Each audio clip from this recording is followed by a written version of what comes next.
All right, we are live. Hi, I Hey, am Lisa J. Stocks, and today I am here with a special guest, and I'm going to let her introduce herself. hey, I'm Tashieka. I am the founder of Jamaa Wealth Financial. And I am a certified life and financial coach, and I focus on helping corporate women learn how to keep more cash in their pockets so they can position it to wealth and create a life of freedom and ease. Jamaa Wealth literally means family wealth. Jamaa in Swahili means family. So I'm all about building generational wealth, starting first with yourself and understanding money and how to use it as a tool to create more freedom for yourself. Okay. I told her behind the scenes, I asked why the what the name was, and she started to answer me, and I was like, "No, no, no, no, no. Save it. I'm gonna ask. I want to know, but let's just let everyone know because I was interested in knowing where you came up with that name and what the meaning was. I was sure that there was gonna be something to it, and there definitely is. Mhm. So, all right. Let me take a second to acknowledge Vincent. Thank you for that super chat. Thank you for being a channel member. Thank you for being such an awesome supporter always. And let's get into our discussion of the day. Let me see. All right. So, first, this is a new question that I've fallen in love with. So, what is your earliest memory related to money? Hmm. Earliest memory. The thing that pops into my mind, this Mhm, is gonna date me back a little bit. When I was probably 4 or 5, mhm. I just remember my siblings and I, like, finding pennies and going to, like, the little corner store to buy penny candy. So, it was more of like, "Oh, you got money, you can buy all the things." I remember we would just go around looking for little pennies to go and, like, just buy something, you know? I was like, that's probably the earliest memory of, like, money in a transactional way for me. It's kinda where I believe it's, like, my first memory. Okay, that's a fun, cute one. So back then was like, were there actually penny candies or did you need like 5 cent, 3 cent? No, No, it was literally literally penny? penny candies. I can't remember. I know there were these little, like, chewy candies that you can buy for a penny, and then, of course, they had some that started, like, 5 cents, but if you can find just a penny, you'd be able to go and get, like, a little penny candy. So that Okay. was the fun and, like, "Oh, we found a penny. Yeah. Let's go get some candy."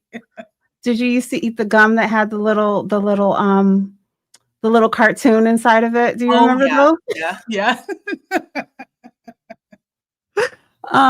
Let me see. I am give me 2 seconds. Sure. All right, let me throw out another question so I'm not um So, next question or next topic, because I might be throwing some of my thoughts on some of these in there, but what's a financial decision that you are proud of? Hmm. I think there's many, but I think the one financial decision that I'm most proud of is just one taking that shift in my journey to actually focusing on building wealth. I think that's like the catalyst to having the life that I have right now. Because when I think about it, if I had continued on the same path of where I was, I don't think I'd be where I am right now. And it was just that simple shift in I'm going to focus on building wealth for my family. And so I think that's like my greatest financial, decision that I've ever made. Okay, okay. I'd love to know for you. I know you're interviewing me, but can I ask you that question? The one I'm most proud of, I would say it's really my accomplishments probably over the last, I would say, 6 years or so. Mm, Um, 'Cause I've done a lot of things that I hadn't been doing earlier in life. yeah.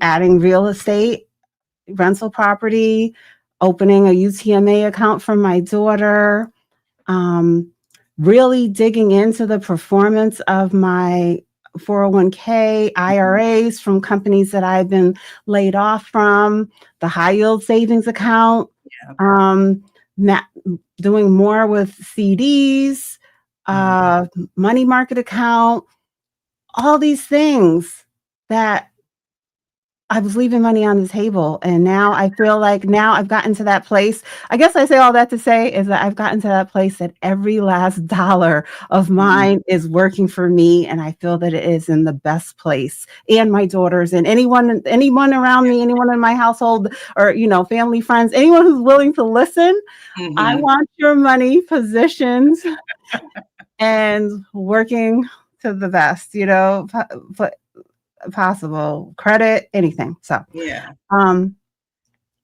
and let me take a second. I see a few people are watching from your side. Thank you guys for tuning in. I hope you enjoy the show. I have a guest with me today. Her information is in the description. Make sure you subscribe to both of our channels. Give the live a thumbs up, and just everything is in the description. If you need anything, let us know. There are awesome mods in the chat. Thank you, Joe, for tuning in. And if we miss anything, I know we will get back to you. Hey, Um, hey, Thrive and Go with Joe. Hey, hey. Some people in the awesome. chat. Channel Okay. member, mod, the greatest. So let's see. All right. So we're you had us talking, you pulled me in on that one. So now let's go to the other end of the spectrum. What is the worst financial decision that you've ever made? And I can Worst. start if you need to think.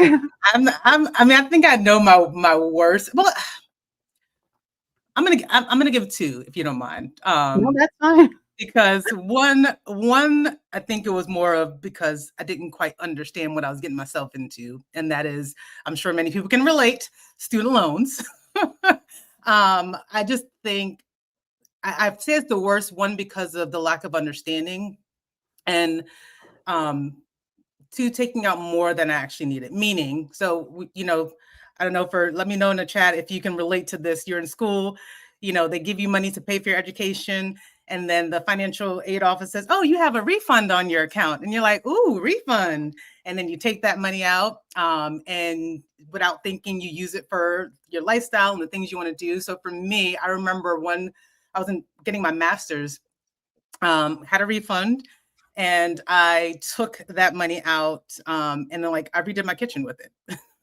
Now, yes, I was putting it into something that appreciates, but in hindsight, looking back, I probably should have just gave the money back and just paid down on the loans, because now being saddled with interest, that's for me, I'm like, not a very smart decision. One, because I didn't understand. So I'll say that's one of them. Um, Another mistake, the other one that I was thinking of, oh no, I lost my mind. The other mistake that I was thinking of, because there's so many, but I think the other one, getting into credit card debt. Mhm. The happy swiper. I like to say I'm a recovering shopaholic,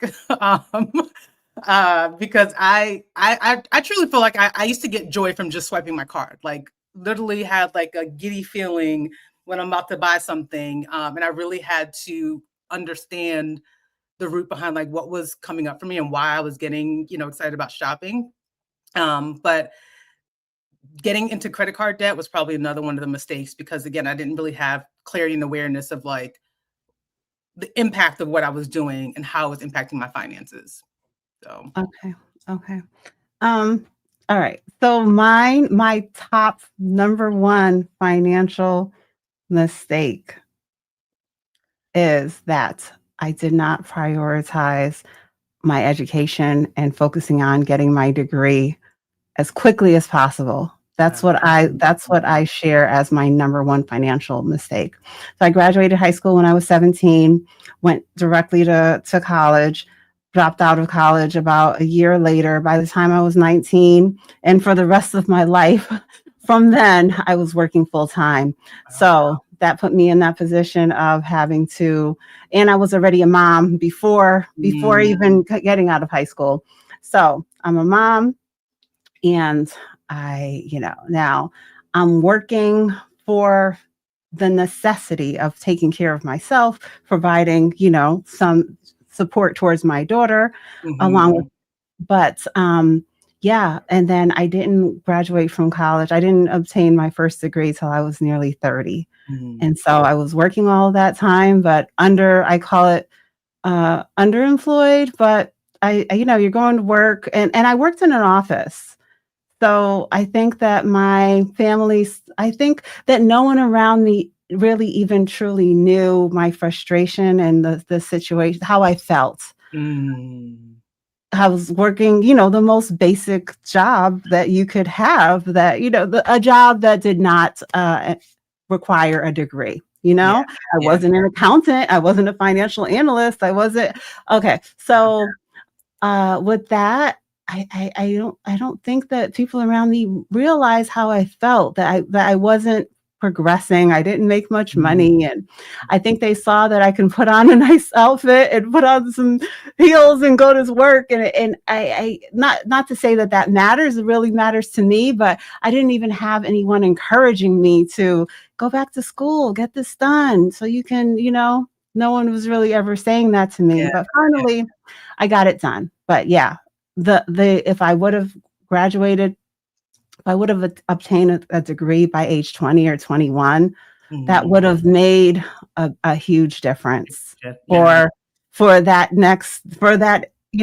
20 to 30 age of being out there in the workforce. Mm. Yeah, That it's is interesting my because when you were saying that, it brought me back to, so I had my first daughter, right out of, I would say 6 months out of college. And yes, I'd gotten an undergraduate degree, but I found myself kind of in a similar situation of just like working. I remember working at the hospital, like in a night shift, just trying to get money. My husband worked like at a youth camp somewhere, not in the same city. It wasn't until like right before I was about to give labor when he actually moved back. But it was when you were saying that, it just reminded me of when you're in a situation and now you have a little person that you are now responsible for, and the pressure and the feeling of, you want to handle your responsibilities, and so you're going to take what you need to get that income, right? So like I was working at the hospital, working night shift, any job, even though I had an undergraduate degree, not really being able to be in the field that I wanted to. But I'd say all that to say, like, there's a lot of like for people who sometimes they feel shame of just working at a certain job because they can't get a higher paying job. I always like to say in those moments, there's steps that you can take, like focusing on one step at a time that you can take to level up. Like it doesn't have to be an all or nothing. And that's one of the things that I had to say to myself, like during that time, was like, it's going to get better. Like I can upskill or up level myself to get to that next level, right? And that's one of the things for me that I noticed like throughout my financial journey, Mhm. is I never focused too much on my current circumstances. It was always looking at, what can I get to? What can I aspire to do? And that's the thing that pulled me through from making $33,000 a year to well over in the mid six figures, right? And I just wanted to share that because it just kind of brought me back to that moment of like, wow, like I remember how that was. And for the people who may be watching who's in that same situation, like it will get better and you can take the steps to move forward, especially with watching Lisa's channel and all the investing information with that she shares, and like how you can actually start positioning your income to start working for you so you yourself don't have to work, right? Most definitely. I Yeah. want, yes, I want my money to always be making more money all by itself. Yes, definitely. And I like what you said there about just being forward thinking, and we can't go back in time. Yeah. I can't go back to. I couldn't go back. So all I could do was move forward and do the best I could, and hopefully influence and share my story with others, Mhm. especially my own daughters, so that they don't didn't they I always say, uh, I share the story, and I tell the people, I tell whoever I'm talking to, now I know you have to live your life, but I'm telling you this because I've been through it, and you don't have to go through it. You don't. Exactly. You don't have to, whether it's, obviously definitely financial things, but personal things too. Um, you can make steps to not make your life hard. Credit card debt, all these different things. Now, as you were talking about student loans, that's one thing that I did not fall into. I never had a student Mm, loan. I don't know how. I don't even know how. I didn't even know what that was. I didn't even know it existed. I didn't know that that's how mm, most people went to mm. college. I cannot understand how I did not fall into it. Maybe I wouldn't have dropped out of college if I even knew that it Think that. existed. Mm, I really didn't, 'cause, my mother and we paid for that first year. I was working in the mhm. library, so I had some aid, and then I had the on-campus job in the library, and excuse me if I'm pronouncing that word a little some of my words, my pronunciation, but, You're fine. uh and yeah, I was just drained. I was just drained after that year of going full time, 5 classes Mm, per semester. And I didn't have a good setup at home, like, a computer that I could yeah, easily, save my things, revise it, print it out. I didn't have that setup at that time. And I didn't have time to be sitting in the computer lab up at the university.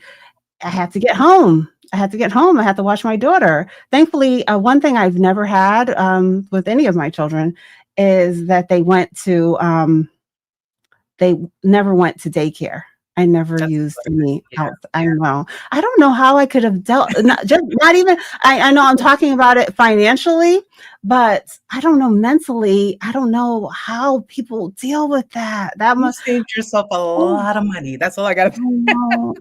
A lot of money and a lot of heartache because I don't Yeah. know how I could give my 3-month-old that can't even talk. But, with that, well, let me tie it back to what I was talking about. With going to school, I always had, like, my mom was working 4 to 12 when Mm, back when my grandmother worked 3 to 11 back when she was working.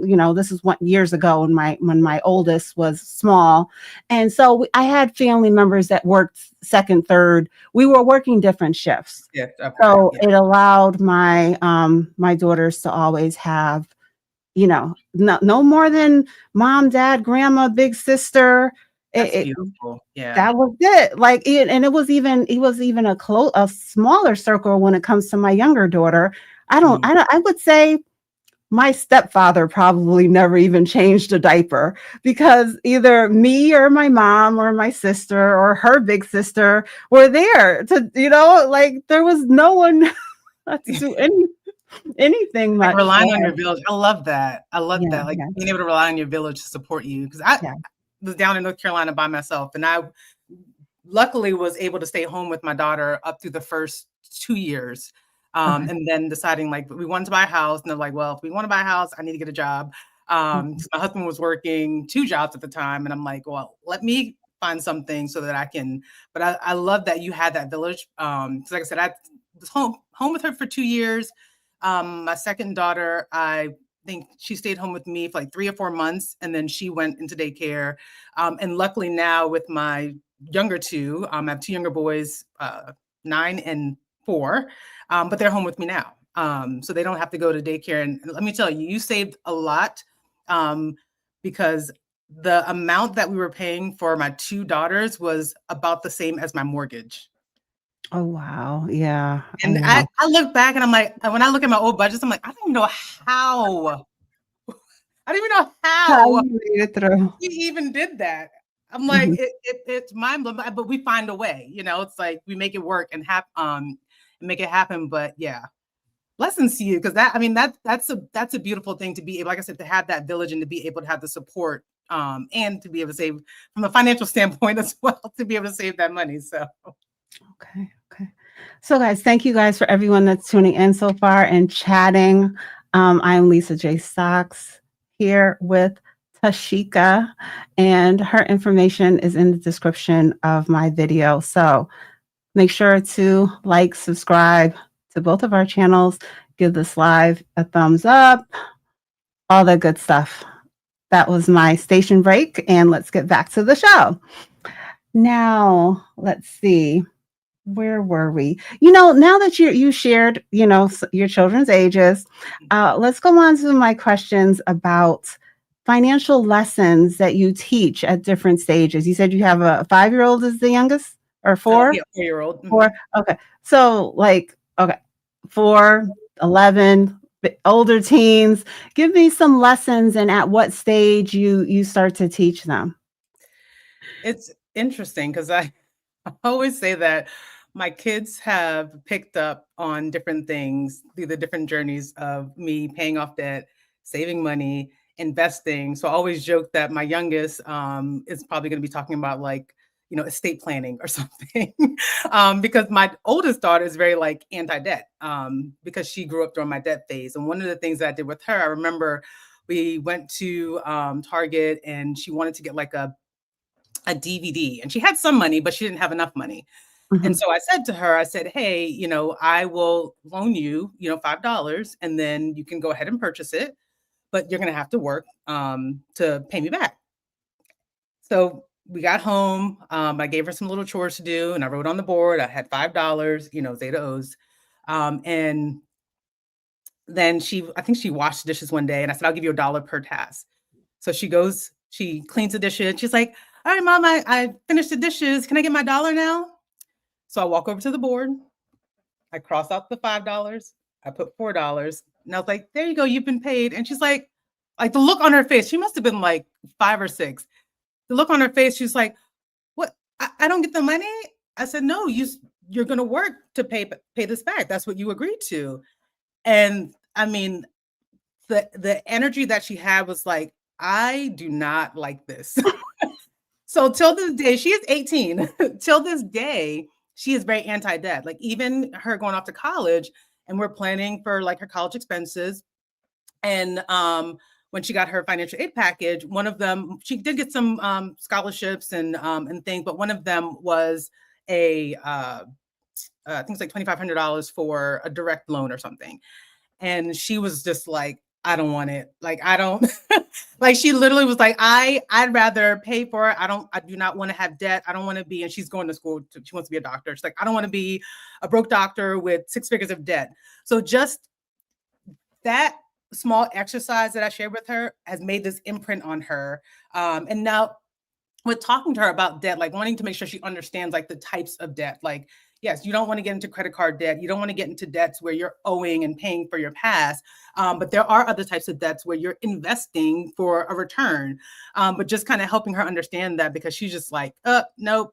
So even now it's going like, don't get sucked into the, hey, sign up for this credit card and get a t-shirt Mhm. type of Mhm. thing. Luckily for me, I didn't go through that because I actually had a credit card before going to college. But so that was one thing I taught my oldest daughter. With my younger ones, so my second daughter, she's very much into like saving. She'll invest too. We did start her off with a green light card as soon as she turned, I think she was 12 or 13. And so they would do a chore and then we deposit the money. But I've always taught them, when you get the money, you want to make sure you're paying yourself first. So set aside some money to save, set aside money to invest. And I was actually impressed. What I do with the 13-year-old and the one after, I actually give them a card with money that they can use and spend just to kind of see their spending habits. Because the main thing that I want to do is to see how they operate with money so that I can kind of intertwine and or interject and kind of direct them the right way. Like what I don't want is to have my kids leave this house and not have any understanding of how things work. And a nice example, number one, I always say you need to mind your money and make sure you understand what's going on. So my 13-year-old had her, I signed up for a Fidelity Teen account. And we just had an event that we went to, like Black August in the park. And she wanted to go buy something from the concession stand. So she did. We got home, I think later that week, she's looking at her bank account and she sends me a screenshot and she's like, why does it says I only have $26 in here. Like I'm trying to figure out what's going on with my money. I said, okay, well, review your transactions and make sure you understand like what you spent on. So she recognized that she spent, 2 things at like a food truck. One of them was actually an error. I think on Oh. that account, instead of it charging my card, it charged her card. And so she's like, this isn't right. Like, I didn't spend this much money, but even just that example of her looking at her transactions and understanding like what's going on, and hey, I know I didn't spend this. Did you? I think their question was like, did you charge something on Amazon? Like, I don't know. I'll look into it. But again, just the activity of her going through, minding her money and checking to see, hey, this isn't right. I know I didn't spend this. What's happening? That's building that habit for her. But the two older ones, I think, right, those are the things that I've done. With the younger ones, I do talk about like investing. So they each have a UTMA account. And one of the things that I do with them is I do, whenever I'm transferring their money, it's automated. But I will have them look when I'm doing a review so they can see how much money they've made. And the one thing that I'll usually say to my son, the 9-year-old, I'll say, oh, your portfolio grew by X% or whatever. Like, I'm showing him, and he's invested in Roblox because he loves Roblox and he likes giving his money to Roblox. So I'm like, well, if you're going to be buying from Roblox, you're going to have some Roblox stocks. But the thing about it is, like, for him, the mindset that I'm putting in, I said, what did you do to earn this money? And he's like, nothing. I'm like, exactly. This is what happens when you put your money in the market to grow and work. You can sit here and play your games and do all that you're doing, and you still have money working for you. So instilling those ideas into them. And then my 4-year-old right now, he understands the idea of like, we talked to him about stocks. I don't know if the concepts he understands. Yeah.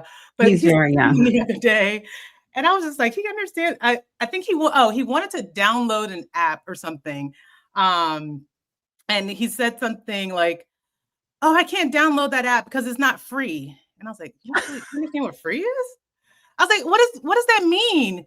He's like, oh, free is when you don't need any money to do it. And I was like, oh, wow. So he's picking up on things. But mostly it's because I talk about it out loud. Like, if I'm doing my budget, if I'm planning for a trip, I'll say to the kids, like, hey guys, we're planning a trip. If we want to, put more money towards it, let's see where we're adjusting. Are we going to like pull back on our dining out so that we can, save for the trip? So that's more of just conversations that I'm having, like, every day, managing my money, and they're hearing and picking up on these things. So I don't explicitly like sit down and say, all right, guys, let's talk about budgeting. Let's talk about investing. It's more of just me living what I'm doing. And then, like I said, when they turn 13, I'll give them a card, and I want to see what they've picked up, their habits, and kind of redirect them that way. So that's kind of like a long answer, but I got 4 kids. Yes. Surprise me in different ways. Basically, to sum it all up, just like that little teen special we had when we were young, like, I learned from watching you, but in a good way. Exactly. Yes. That was they learn more from what they see us do than what we tell them to do. Like, hands down, that's if anything that I've learned from my kids, that's the one thing that I've learned. Like, they're watching. Okay, so let's take a quick look at Vincent's comment. He's saying, one piece of advice I give people who want to go to grad school is to have a stream of income while you're in school, a job, switching off with your spouse, with going to school, just having a plan to be on track to not get into debt is what I'm getting from his comment there. Let me take a look. Let me thank Chad Money Minutes for gifting 5 channel memberships. Let me see. There we go. Thank you, Chad, for tuning in. I saw that you shared me on the Discord. That's what I was thanking you for. And thank you so much for the memberships. Let's take a look. And again, shout out to Vincent for the super chat. So let's see. Any other questions or comments before we move on? Investing with Rod, David, thank you everyone who's chatting, and let me know if I missed any questions in the chat. Please drop them again if I missed anything. But yeah, it's looking pretty good. But yeah, I understand you have but because of the range there, I didn't know the age range of your kids. So that was a question you definitely could handle, because it's not even that you need to think back to when your 18-year-old was 11 or whatever. You have them in all the different stages Exactly. right now, from, well before, lower than preteen to, is your daughter a senior or did she start college? She actually is a freshman in college now. Yeah. She's in, okay, Yeah. great, great. So let's see. What could we talk about next? Okay, so you mentioned Roblox. What is would you mind sharing a more foundational investment that you do for the kids? Yeah, so foundationally, what I've done with my kids is they're all invested in index funds. So if you don't know what an index fund is, it's basically instead of focusing on buying like one stock or multiple stocks, you are buying essentially a basket of the stocks. So all of my kids have index funds that track the S&P 500, the largest 500 companies on the U.S. stock market in the U.S. And I have each of them in an index fund, and then I've allowed them to pick one company, an individual company, for them to invest in, something that they are familiar with.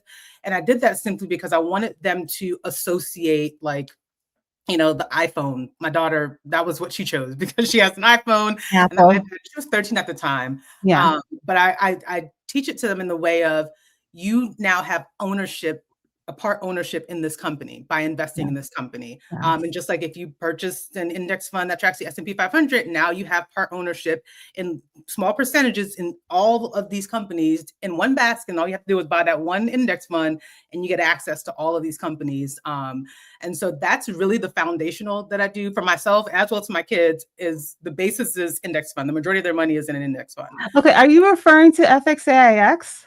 Yes, I am. So I have FXIX as well as my kids as well. So yeah. Okay. If you didn't know, that's one of my favorite investments. I love Let me it. so I wanted to share. Yeah, my daughter, I do 20%, not 20, I do 80% into funds for her. Yeah. And Apple stock is one of her individual stocks. 10% is going into Apple stock. But she didn't choose her individual stocks. I gave her the option like you did. But yeah, she wasn't feeling it. She wasn't coming. I thought that she would come up with something, even if it was McDonald's, Starbucks. I Yeah. thought she was gonna. She didn't come up with anything, so I chose. And I often use that example of, she has an iPhone, like Mhm.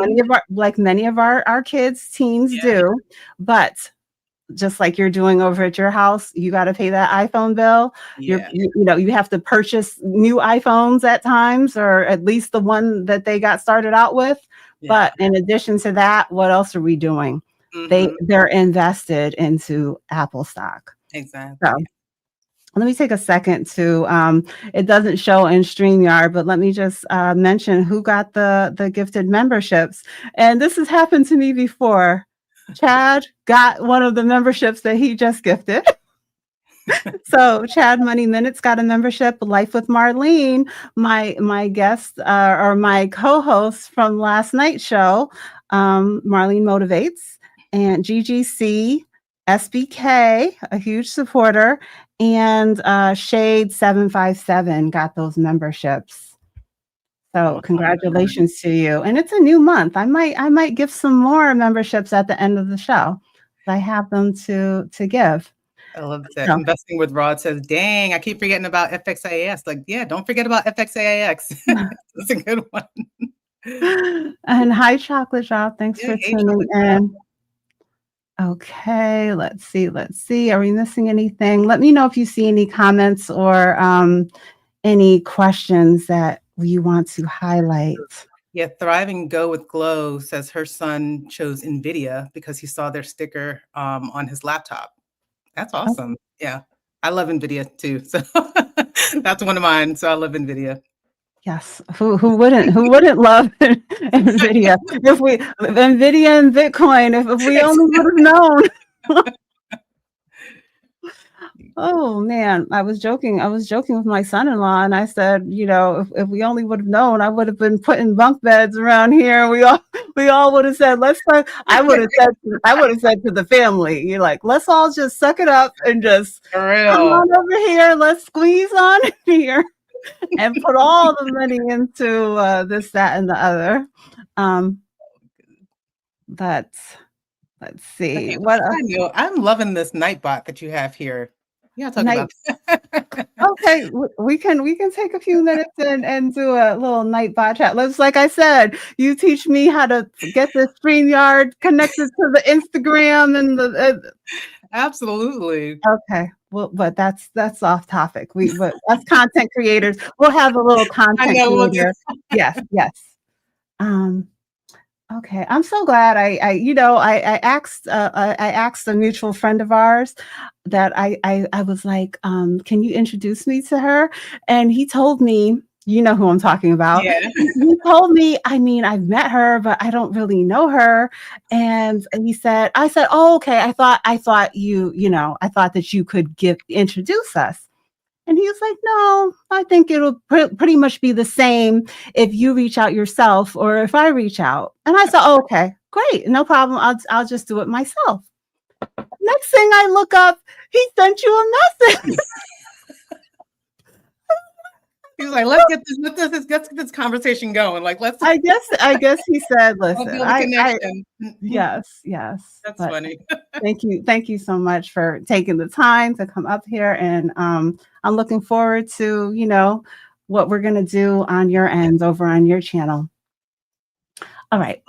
So let's keep it going. So we already talked about, so okay, just off the top of your head, is it Nvidia? What is one of the best performing investments that you've made in your personal portfolio, if you It don't mind?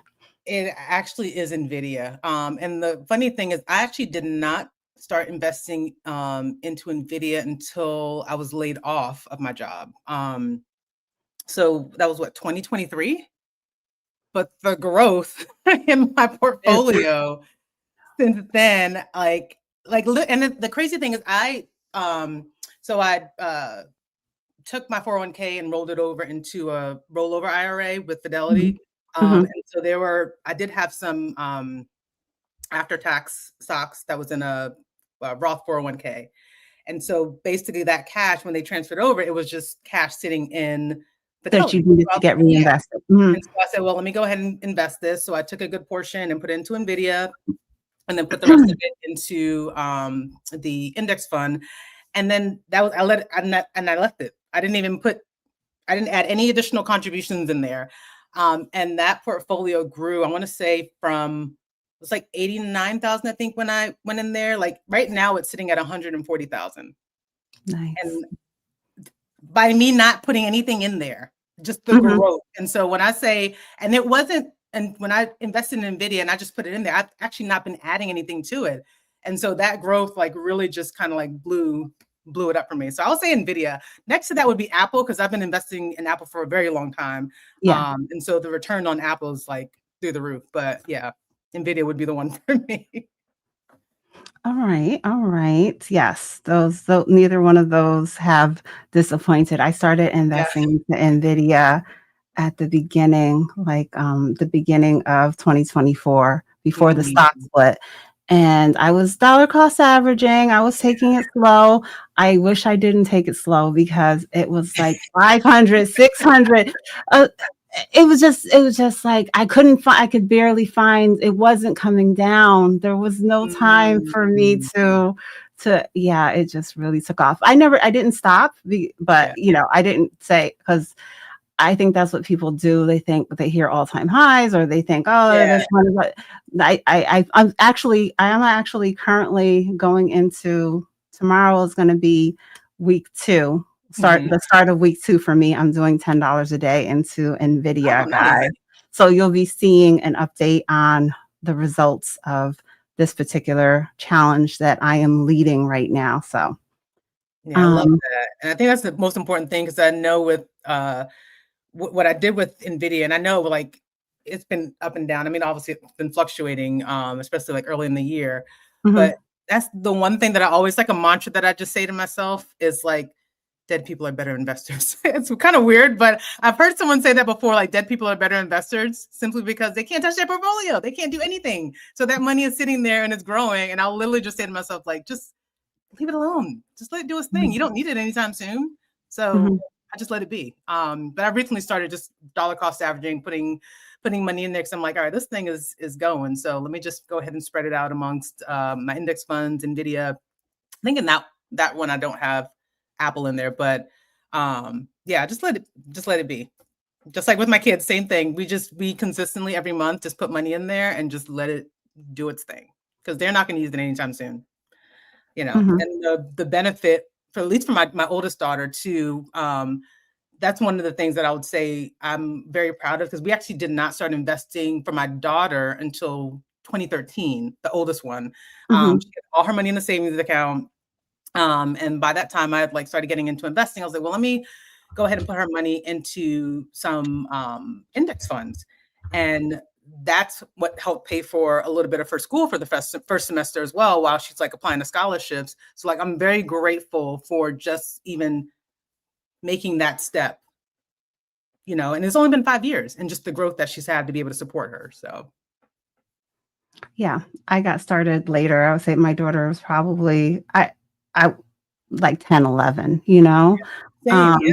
but but, I love that. I want that's one message I'd like to continue to share is that, yeah, the child you have a child, you got that Social Security number, uh, you get that pretty quickly after they're born.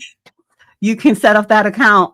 Yeah. No, it doesn't, we don't need to be waiting. We can set it up, and at the same time, throughout the year, we find money for those game systems and all the things year after year, the birthday parties, the sweet 16, the this, that, and the Mhm. other, the proms, the amount of money that I see, Yeah. on the TikToks I was seeing about how much people are spending for the dresses and the at this and I'm not saying anything against that. I do those things too, Mhm. but, you know, y I don't do that just that. Put some money towards investing.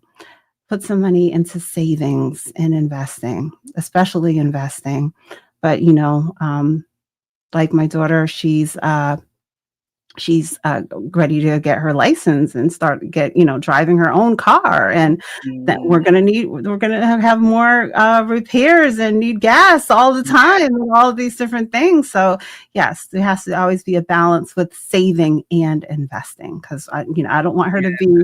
As another thing I want to instill in her and everyone that I want our investments to stay invested and grow, and Mhm. that's not our emergency fund. Those Yeah. are our investments. And when you're ready to tap into them, fine. But I hate when I hear someone, going into taking the penalty and taking money out of Mhm. their retirement account because they need a furnace or they need something like that. And I've run into those issues. I've been through it, but I found another way to finance it instead of looking at my retirement account as the source of how I'm going to get through this. So, Yeah. Here's what I want to say on that, 'cause I think this is something I see it too. mhm, So I'm gonna for the folks on the chat and who's watching the replay, I'm gonna give you something that I've used with clients because this will like literally help you. When you get your income, I like to break up into buckets. You have your investments, your savings, your priority fixed expenses, and then you have your variable expenses. Before you put any money to those fixed priority and variable expenses, focus on the investments and the savings bucket first. And I'm even go a little bit deeper with you on the savings. I like to split the savings into two. One for the emergency savings. That's like the world is on fire, something's happened, I lost my job, and that's when you tap into it. But the other savings, and this is what I find a lot of people do. I was one of them before I started using the system myself. Because for me, like when it was savings, if you anyone and drop one in the chat, if you're like, oh, I have an emergency, and you just put money in the savings, but then you take it right back out. And I found myself doing that a lot. So what I did was I actually had an emergency savings account, and then I had a savings separately for things that we know are going to happen every single year, right? Those birthdays, the holidays, the the vacation, property taxes. taxes. It happens the same time every single year. So you just put money aside for those things. Like that will save you so much time. And I will say that's one of the things that has helped me on my journey of being able to separate out that I am first saving and investing, then I'm putting aside my emergency fund. I like to call it my freedom fund because I like to it for me, just the thought process and shift of I'm building for my freedom. That just changes, the of me putting money in there. It's not like, oh, I'm putting money away. It's like I'm building my freedom. So that's why it's important and why I'm putting money in there. And then just save for those things that we know are going to happen. And that way, when the birthdays, the holidays, and things come up, you have that money ready and available for you, and you're not having to think about dipping into your emergency fund. So Mhm. just wanted to share that because I find that all too often it's a pattern. It's like, if that can help anyone, I'm hoping it helps you tonight. Yeah, there's no reason for it. Be prepared, not surprised. And the things that you mentioned are not anything that should be popping up as a surprise. Right, right. Exactly.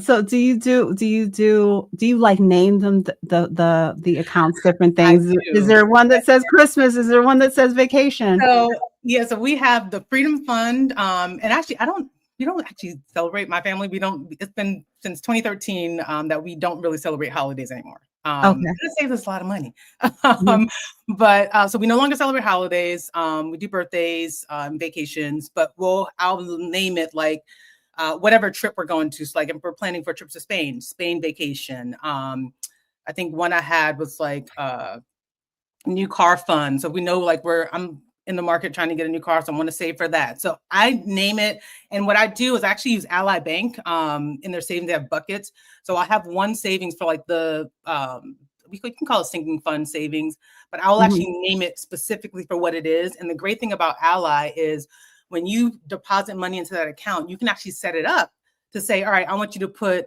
20% to the car fund, 10% to the Spain fund, this percent to birthday fund, so that it is automatically, once it's dumped in there, it automatically gets dispersed into the buckets. Like I'm very much like automation, keep the Yes. tabs out of my head and let it let it do its thing for me. But yes, I name everything that I'm saving for the thing that it's for, so that I know that if I'm gonna take money out of it, so I know there's situations that may pop up and you're like, oh, dang, this thing came up.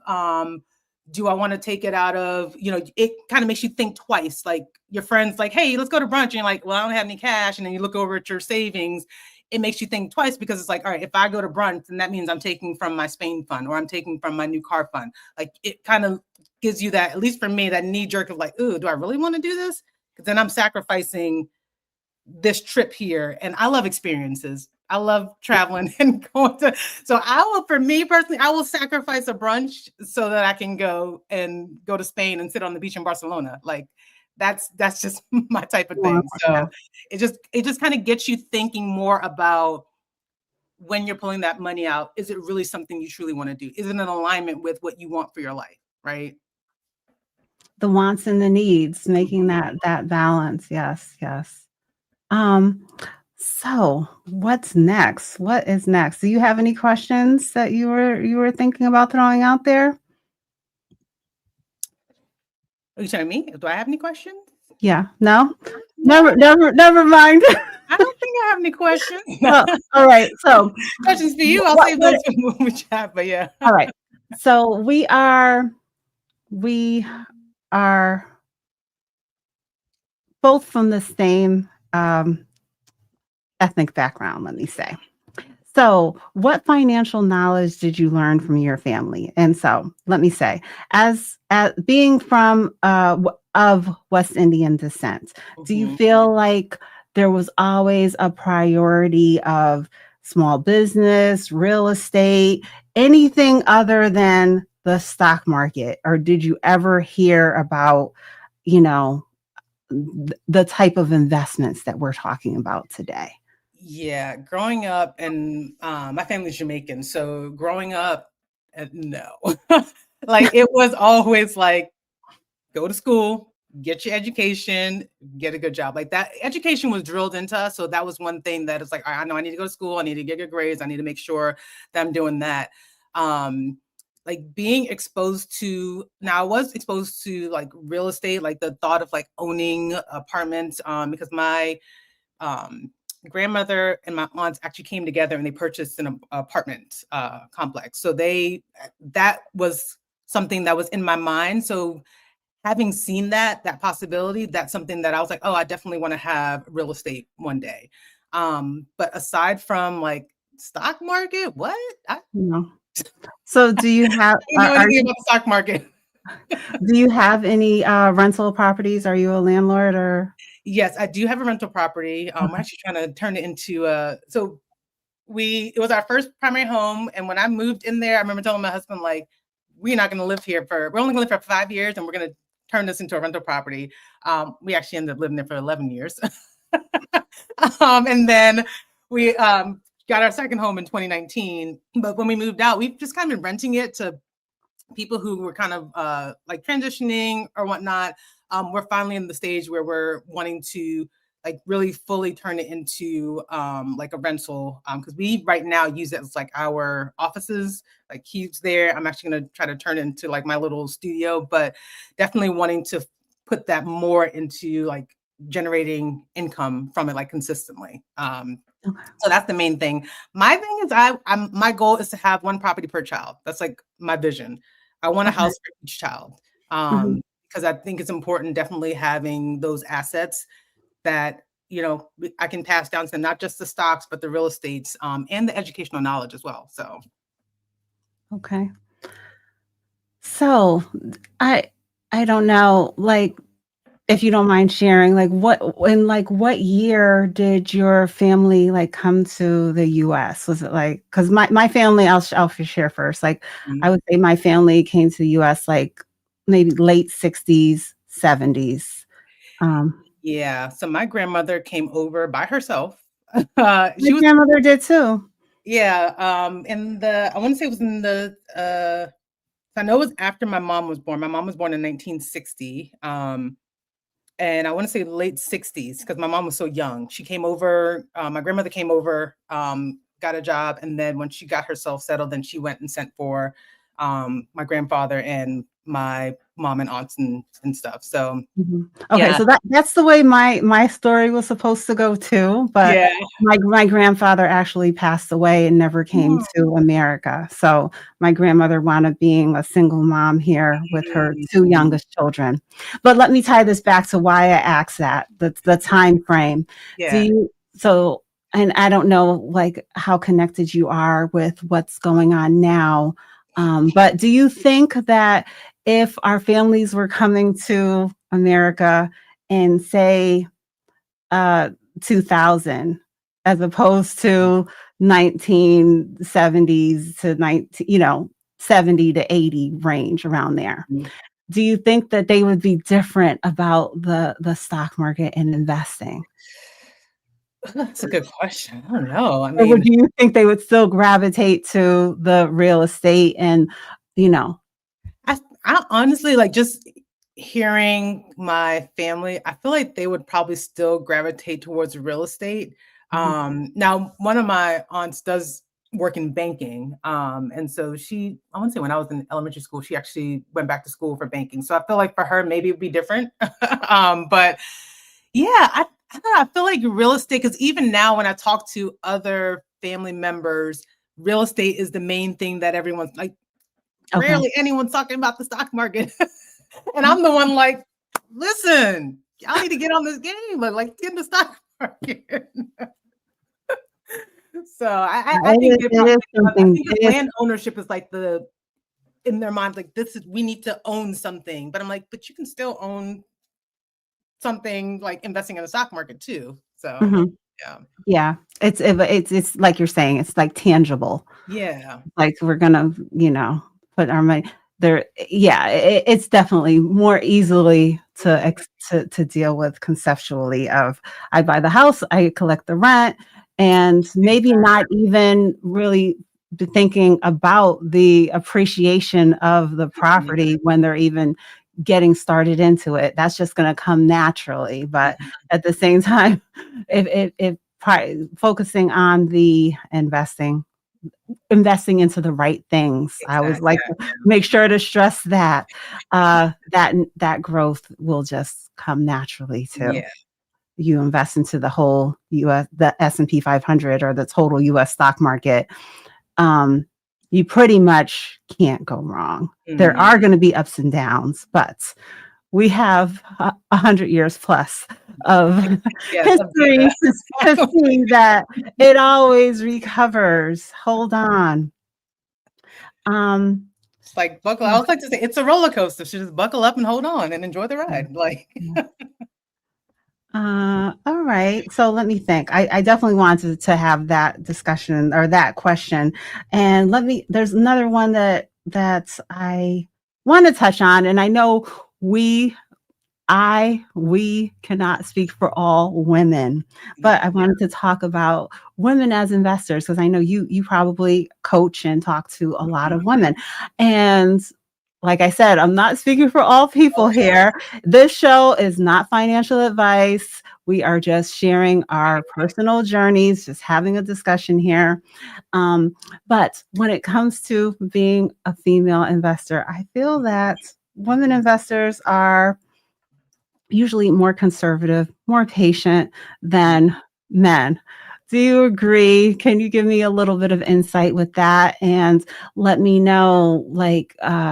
I think overall, men are more interested in hands on and willing to take those risks when it comes to investing. I know every time I check my channel analytics, much higher majority of male viewers that are interested in watching the detail of my videos than females. So let me know. Can you give me a little bit of insight on what you think Yeah. about female investors? I will say, so for the women that I coach that come to me, they're interested in investing, but more often than what I find is that they're really they're in debt and they're like, I just want to get out of this debt. I need to have more control of their money. Like they're interested in investing. So when you ask the question, are they more conservative? I'm not, the women, like I said, the women that I have, they're not necessarily like scared of investing. It's usually they don't know how to, or they're just kind of so bogged down in what's going on with their finances of even trying to find the money to invest. Like mostly all of them are Okay, investing in okay. So 401k. you Yeah, can't speak from that yeah. perspective, I but can speak for myself. yes, let's speak from For that myself, perspective. I will say Yeah. I'm very aggressive. I think I've always been aggressive with investing. Um, Well, please elaborate on what you mean by aggressive. yes. You're not jumping into some random meme stock. I No, want to make no. sure that Yeah. it's clear that So what when you mean by yeah. aggressive. So when I'm What's talking an about aggressive? aggressive, in that I'm investing in more stocks that have the potential for higher return, but at the same time, there's more risks in it's fluctuating a lot. Like I mean, if you guys follow Nvidia, Volatility. Mhm. yeah, the volatility. If you follow Nvidia, you'll see like right now, I think it was up at like 180. Now it's probably, I haven't checked recently, but I think it dropped to like 160. Like just those fluctuations, a lot of people will be scared to be like, oh my gosh, what's happening? Now, I will tell you, when I first started investing, and this is like my first time outside of my employer 401k account, because I'm where I am now was I very different from back then. Because I just watched this video, so I know what you're going to say. But look, go on, go on. They don't and know. So, I was investing in Apple, Google, I think it was like Honeywell or something. This was like early mm, 2012, 2013. And I was putting, $25 a paycheck, just putting it in there. And I didn't really understand, but I'm like, oh, my money's growing. It's going. I think it went from like $300 to like $700. And then at one point, I saw it drop to like $600 and I freaked out. I was like, oh, heck no. Like, I literally went in and just sold everything. Now, what happened after I sold everything? It bounced right back up. And if you know yep. Apple is like, and so I always look back at that moment and be like, oh my gosh, like the opportunity lost. I was so fearful of like, oh my gosh, I'm gonna lose my money. Meanwhile, like I gained the $300 over the time that I was investing. So having been in that situation. Where I am now, like, I'm more calm with the fluctuations. Like, I don't even look at my portfolio every day. Like, I will probably check Because when the because transactions go I just to, uh-huh. like, get an idea of, like, making sure that everything transferred as it needs to and that everything was purchased as it should be. But that's it. I let it do its thing. You got to that place. Thank you for sharing that story. But you got to that place of I don't even need to look every second, every day Mhm. because you now know what to put in there that is going Yes. to be set it and forget it. If life Mhm. is happening, I don't have to be worrying about, oh my goodness, do I need to Exactly. rebalance? Do I need to sell this, that? You can sleep well at night because of the Yes. portfolio that you okay. But Is it's a there lesson learned. Yeah, it's a lesson learned. But once you understand how the stock market works and that mhm, there's going to be those fluctuations up and down, but if you're looking like you're zooming out and actually looking at the performance over time, mhm, then you'll understand. Oh, okay, yeah, it's going up and down. And COVID, it dropped, but guess what? It had like a new high, and then it dropped again, and then there's a new high. Like once you understand that concept, then it's more like okay, I can breathe. I know it's just doing its thing because it can react to anything. I mean, if this year's anything, if like someone can Elon do and Trump something and said say, tariffs, oh my gosh, and then it drops. So I mean, it just reacts to the outside things of politics and all the things. So once you understand that, then you're less likely to be so reactive, right? If you have a plan for why you're investing, your investment horizon, when you actually need that money, mhm. then you won't have to worry about the day-to-day noise. You're comfortable in like what you're investing in and you know what that plan is, then you just let it be. You just let it cook and do its thing. Okay. Yes. Tell them when in doubt, zoom out. So Yes. back in April after Liberation Day, speaking of those tariffs, did you do extra investing during the month of late April or you Yeah, I didn't? did not. I just dollar cost average. Like I literally have automated setup and just let it do its thing. So I'm not one that like, oh, it's dropped. I know a lot of people like, oh, it's on sale. Like go buy. I'm not that type of person. Like if I have something that I'm interested in, and I'm like, oh, I may want to put a little extra in there, but everything that I'm investing is in alignment with what I'm budgeting for, what I've planned out of, how much I want to invest for the year. And I just put the amount set up an automatic transfer from my paycheck into my investments, and I'm with Fidelity, so I'll then set up automatic investment. So once the money deposits into my account, it then automatically purchases the Yeah. share of that I need, and I'm out of the equation. Like I don't have to do anything. Like I said, I check Mhm. it whenever I know that we've gotten paid and the money's supposed to transfer, just to make sure everything went accordingly. Because you still want to have an eye on it to make sure things are happening as accordingly. But yeah, I don't react um, in the past, I used to. I'll be like, "Oh, it's on sale. Let me go purchase a little extra, a couple of shares of Nvidia, or whatever." But now I just let a dollar cost average just sit and just evenly kill. Every 2 weeks, we have money investing for myself and for my kids. Okay. I Yeah, do both. I keep to the regular schedule, yeah, but yeah, April or if something certain days I say, "Oh, I gotta go do a little extra over sure. here." Because some particular news catalyst or something is going And on. But with that particular issue that we were having in April, there were, mm, 5, 6, 7 things that I said, "I'm gonna give them mm, some extra attention," yeah, because there is just such an opportunity here. yeah. So, let me take a quick second for a break. Thank you so much. We do greatly appreciate it. And I want to thank Vincent again for the first super chat of the day, Joe for tuning in and dropping a super chat, being a member for 6 months. Vincent has you a little bit beat being a member for 8 months. And again, for Chad gifting the 5 channel memberships. I appreciate y'all for supporting the channel. And let's go back. Mm. Lisa, let me make you laugh on this beautiful Sunday. I'm working extremely hard on establishing a set it and forget it portfolio. Seriously, I am. Okay, if you say so, Rod.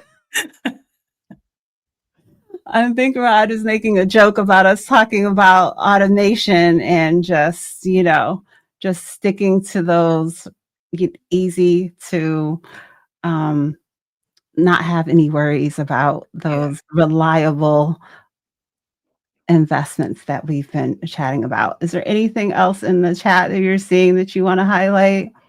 A couple of people thinking about the Ally. Yeah, Ally will be your best friend if you want to save your money and separate it into buckets so you keep yourself organized. Ally is the place to go. Let's see that. It's Chocolate Drop says, I love that. Thank you, Tashieka. Money Lady, I still remember you talking about a Christmas savings account too. Awesome. Investing with Rod says, this is a great live. I have an Ally account and forgot about the buckets. Tashieka, thanks for reminding me. First, Lisa and FXAIX, and now Ally, loving it. Awesome. Oh, FinCon, are you attending FinCon this year? Or did I it will not pass? be at FinCon. You will not be at FinCon. Oh, okay. But you've been in the past. Yeah, I bought a ticket, and then so my daughter's birthday is next Friday, and she's in band. And so initially I was planning to fly her out to Portland with me, and we were going to go together. But then so I won't be there. So I won't be able to see you, Anthony. I joked with Anthony once. We both attended FinCon a few years ago when it was in Orlando, and I wasn't as established as a content creator. We didn't know each other. He was telling me one day, oh, I took a picture with this person and that person, and I'm like, Anthony, I was there. You didn't ask to take a picture with me.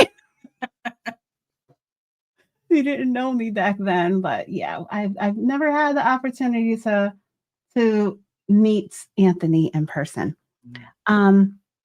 But yeah, we've been going for a little over an hour. Fun, And I think I'm gonna throw out the last question of the day. Guys, get ready for we'll be wrapping up soon, but just stay for a couple more minutes. So if you could go back 10 years, what financial advice? Well, maybe not 10 years for you. Let's just put it back to those days when you you had your first little girl, you were really getting started with your job. What advice would you give your younger self? Yeah, because I think I've thought about this a lot. I probably shared it before, but for me, would definitely be investing and staying invested. And I'll give a little bit more context because when my first intro to like actually investing was when I got my first like big girl corporate job. And the HR person was talking about like the 401k accounts, and she put this little diagram up and said, oh, if you just put $25 in there, this is what it could potentially grow to. So I was like, okay, bet, like that's what I'll do. And so I did that when I was at my first job. And then when I left that job to move up to another, go with another company, I actually cashed out my 401k because it was like, do I transfer it over? I know they gave you the letter and said, do you transfer it over or you can cash it out? And I was like, well, it was like $2,000. I'm like, I'll just cash it. It's only $2,000, I'll cash it out. But again, not understanding the value of keeping the money invested. So if I were to go back in time in my early 20s, I would say invest, stay invested, set up automatic increases, contribution increases, so that my money can continue to grow. Because it wasn't until I was in my mid 30s when I really got serious about, all right, let's get this investing thing going. So invest some more is what I would tell myself. Okay, I think one of my let's see, here we go. I have one of my things says invest, repeat. Yes, I hear what you're saying there. Can you see it on the screen? My oh yeah. So thank you again for taking the time out of Sunday. I'm glad. I hope the kids are not just dying for you to. They want their best behavior. So they are okay. Have they been peeping in the door like, "Mommy, are you done yet?" Yeah, No. I think they're. I gave my youngest an iPad. I think they're watching a movie, but I'm like, I'm on a live. Like, just stay downstairs. You'll be good. There was one day my daughter, she wrote the note and came and was standing right over here like, mommy, can I go outside? Mommy, can so-and-so come over? So like, Or you lady, get the like please. little slide a note underneath the door. It's like, I can't go over there and read that. I've had them do that before. They'll like slide a note underneath the door. Like, Oh. oh my I've goodness. been on TikTok before, and I've actually seen people's kids, nieces, and like in the chat trying to get through to the person, like, That is auntie, please. hilarious. Oh my But goodness. yeah, every once in a while, there's been those times when I was live, and yeah, family was annoyed. Like, is she done yet? But thank you so much for taking the time out. I hope you have a good rest of your weekend. I look forward to doing something else with you in the future. Know that you have an invite anytime you want to come and visit. Sunday Stock Talk. You are welcome. And thank you guys for tuning in. Thank you for all of your support, chatting, super chats, memberships. I think I'm going to gift another 5 memberships before we wrap up. Let me see. Hold tight. One more second. For the month of September. Okay. Let me see.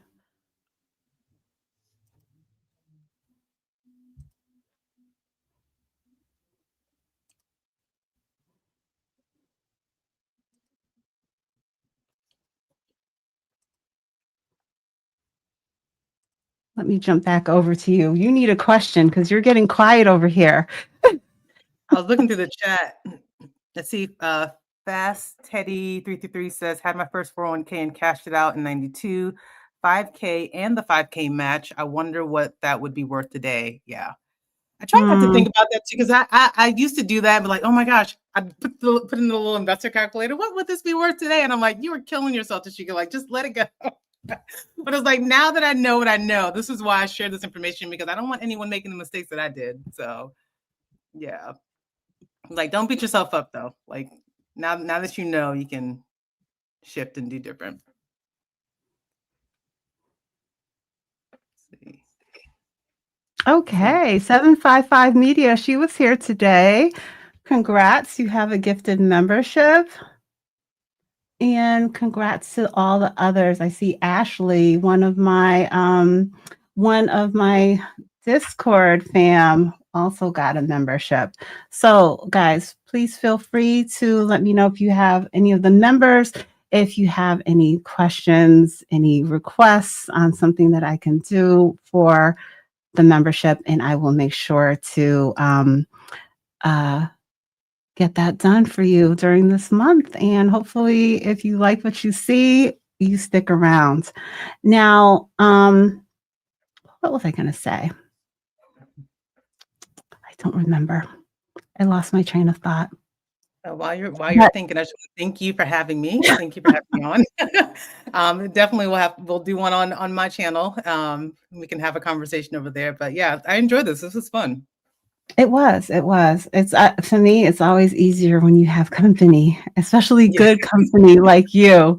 So all right then, guys, have a good rest of your weekends. Make sure to like, subscribe, hit that notification bell so you can keep up with all of my videos and live streams.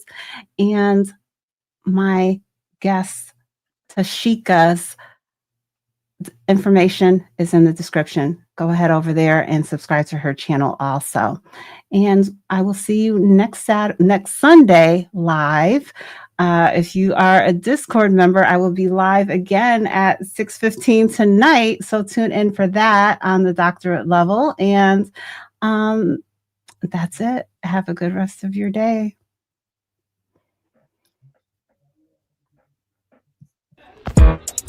And to investments, she make a lot on YouTube. Lisa J Stocks, Lisa J Stocks, that's the channel. Hey, if you wanna make some money, visit Lisa J Stocks. Yeah, you will make a lot. If you wanna make some money, visit Lisa J Stocks.